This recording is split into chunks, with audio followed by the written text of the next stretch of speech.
Doctor ortho Ayurvedic oil और capsule, अब दर्द भी घुटने टेकेगा।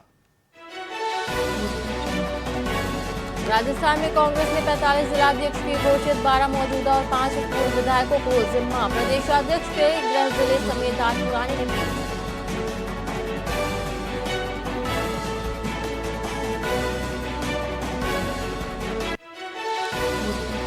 बीकानेर में Tour de Thar cycle rally शुरू, दुनिया भर के 750 साइकिलिस्ट ले रहे हिस्सा, 27 लाख के इनाम बांटे जाएंगे।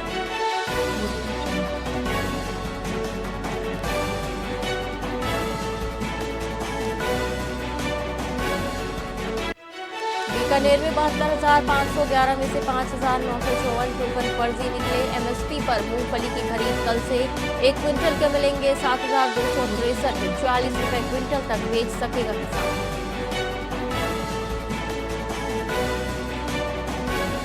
सीकर में रिको इंडस्ट्रियल एरिया में लोगों की सांस लेने में तकलीफ बढ़ी, 22 से ज्यादा लोगों को हॉस्पिटल में एडमिट किया गया। एडीएम ने कहा जांच जारी है।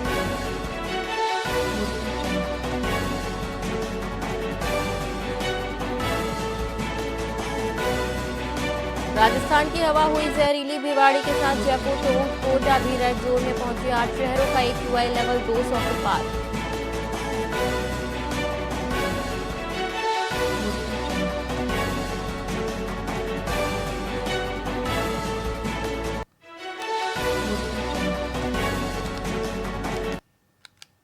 नमस्कार, आप देख रहे हैं वीआईपी न्यूज और मैं हूं आपके साथ एकता सिंह। आइए रुक करते हैं खबरों की ओर।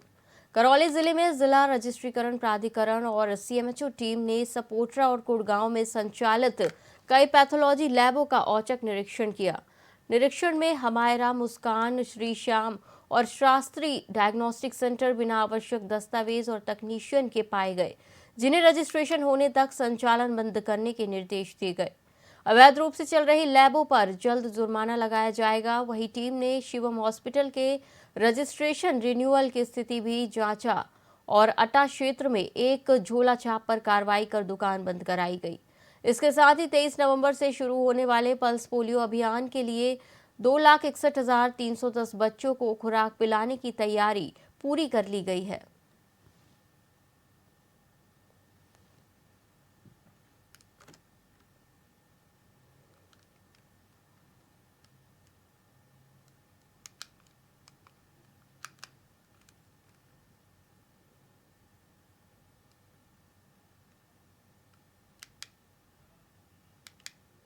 राजस्थानी भाषा, साहित्य और संस्कृति एकेडमी से डॉक्टर एलपी तैसीतोरी की पुण्यतिथि पर उनके समाधि स्थल पर पुष्पांजलि अर्पित की गई। अकादमी सचिव राजेंद्र जोशी ने बताया कि तैसीतोरी ने राजस्थानी भाषा संस्कृति के संरक्षण में महत्वपूर्ण योगदान दिया। इटली से भारत आकर उन्होंने बीकानेर क्षेत्र का ऐतिहासिक सर्वेक्षण किया। उन्होंने प्राचीन ग्रंथों, शिलालेखों, सिक्कों और प्रतिमाओं की खोज कर धरोहरों को संरक्षित किया। अकादमी पिछले 40 सालों से हर वर्ष उनकी पुण्यतिथि पर श्रद्धांजलि देती रही है। 22 नवंबर को सादुल राजस्थानी रिसर्च इंस्टीट्यूट बीकानेर सदैव उनकी पुण्यतिथि आयोजित करती है, पुष्पांजलि करती है, विचारांजलि का आयोजन होता है और भी आयोजन होते हैं। प्रोफेसर लोग भी अब मानने लगे हैं कि डॉक्टर एलपी तैसीतोरी ने राजस्थानी भाषा, व्याकरण, लोकगीत और भाषा को पुनरुत्थान के लिए बहुत जबरदस्त काम किया। श्रीगंगानगर में अनूपगढ़ थाना पुलिस ने नशे के खिलाफ चलाए जा रहे अभियान में बड़ी सफलता हासिल करते हुए आरोपी रणविंद्र सिंह उर्फ जॉनी को मादक पदार्थ की बड़ी मात्रा के साथ गिरफ्तार किया। आरोपी के खिलाफ पहले से मादक पदार्थ अधिनियम सहित 12 मुकदमे और वारंट लंबित थे। पुलिस ने उसके खिलाफ मादक पदार्थ अधिनियम में मामला दर्ज कर तफ्तीश राम सिंहपुर थानाधिकारी को सौंप दी है। एसआई गोविंद सिंह और उनकी टीम की सतर्क कार्रवाई से इलाके में मादक पदार्थ तस्करों में हड़कंप मचा है। पुलिस ने कहा कि क्षेत्र में मादक पदार्थ नेटवर्क को खत्म करने के लिए कड़ी कार्रवाई जारी रहेगी। आरोपी रणविंद्र सिंह उर्फ जोनी कुलवंत सिंह 32 वर्ष निवासी 6 MSR का है। इसको गिरफ्तार करके इसके कब्जे से 83 ग्राम चिट्टा इन्होंने हमने बरामद की है। ये जो पुराना अभ्यस्त अपराधी है, इसके खिलाफ 15 मुकदमे दर्ज हैं, जिनमें एनडीपीएस एक्ट के, आर्म्स एक्ट के, मारपीट के, चोरी के, हत्या के प्रयास के विभिन्न मुकदमे इसमें दर्ज है। और ये 3 मुकदमों में फरार चल रहा था। 2 इसके गिरफ्तारी वारंट यहाँ अनूपगढ़ न्यायालय से जारी हुए थे और एक इसका स्टैंडिंग गिरफ्तारी वारंट है, वो गढ़साना कोर्ट से जारी हुआ था। भरतपुर के सेवर थाना क्षेत्र में मथुरा बाईपास पर मुरवारा रोड के पास देर रात तेज रफ्तार थार ने श्रद्धालुओं से भरी इको कार को पीछे से जोरदार टक्कर मार दी। हादसे में चालक नरेंद्र और नीतू की मौके पर ही मौत हो गई, जबकि 7 श्रद्धालु गंभीर रूप से घायल हो गए, जिन्हें आरबीएम अस्पताल में भर्ती करवाया गया है। टक्कर के बाद दोनों वाहन अनियंत्रित होकर पलट गए। पुलिस ने बताया कि जयपुर के फागे निवासी श्रद्धालु वृंदावन दर्शन के लिए जा रहे थे और दुर्घटना का कारण तेज रफ्तार और लापरवाही से ओवरटेकिंग पाया गया है। क्षतिग्रस्त वाहनों को हटाकर मार्ग पर यातायात शुरू करवा दिया गया है।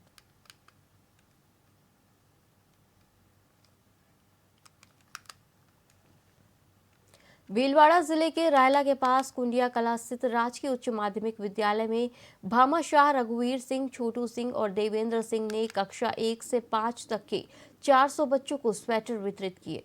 इससे पहले भी ये समाज सेवी विभिन्न विद्यालयों में इस प्रकार की मदद कर चुके हैं। कार्यक्रम में ग्रामीणों ने भामाशाहों का साफा और माला पहनाकर स्वागत किया। कार्यवाहक प्रधानाचार्य राजेंद्र कुमार यादव ने इसे बच्चों की सुविधा के लिए एक सराहनीय पहल बताया। कार्यक्रम में विद्यालय संघ प्रधान राजेश नागर, प्रशासक महेंद्र सिंह और समाज सेवी पिंटू सिंह और सुमेर सिंह मौजूद रहे।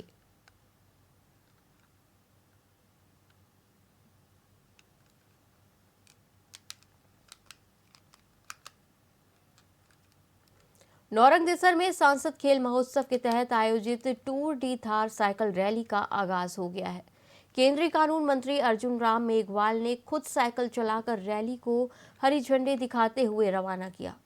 कार्यक्रम में खाद्य आपूर्ति मंत्री सुमित गोदारा, स्वामी विमर्शानंद सहित कई गणमान्य लोगों ने भाग लिया। बड़ी संख्या में साइकिलिस्ट और युवा प्रतिभागी भी इस आयोजन में शामिल हुए। खेल महोत्सव का उद्देश्य युवाओं में फिटनेस और खेल संस्कृति को बढ़ावा देना है।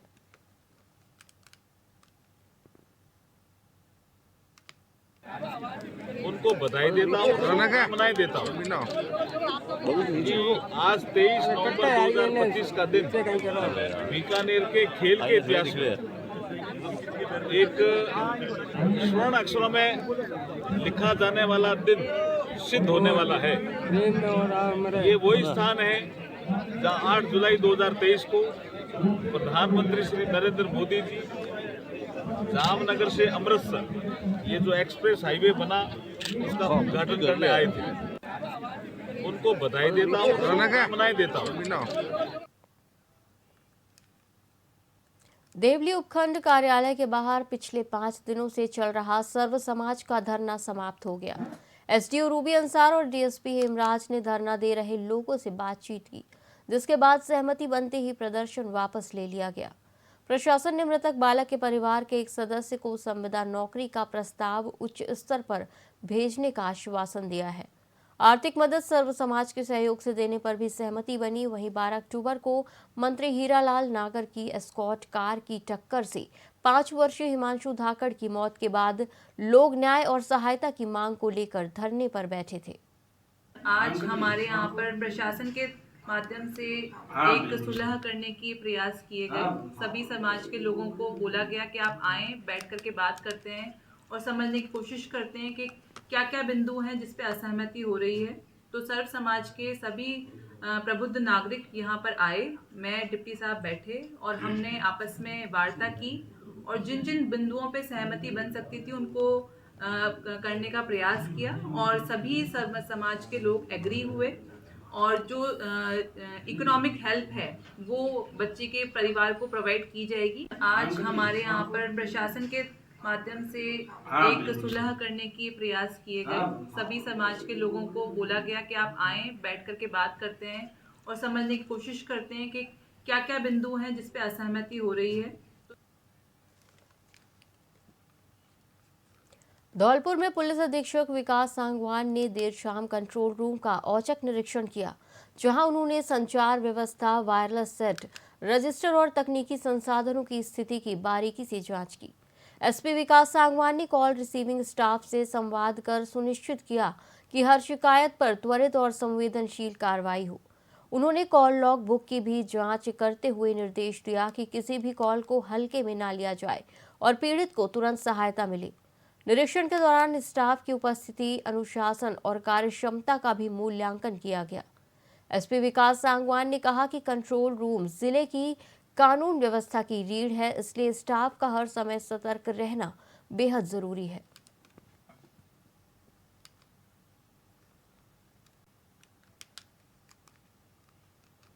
सीकर के शांतिनगर कॉलोनी में अचानक फैले जहरीले धुएं से अफरा तफरी मच गई। धुएं की चपेट में आकर लोगों को सांस लेने में दिक्कत और सीने में दर्द होने लगा, जिसके बाद 22 से ज्यादा लोगों को एसके हॉस्पिटल में भर्ती करवाया गया।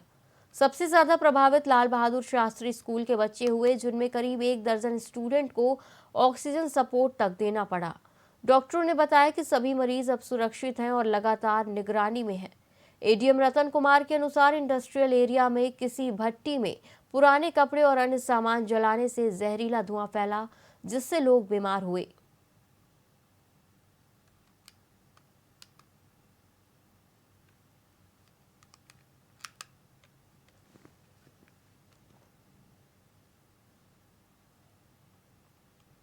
श्रीगंगानगर के चूनावढ़ में ऑपरेशन सीमा संकल्प के तहत जिला पुलिस ने बड़ी कार्रवाई की है।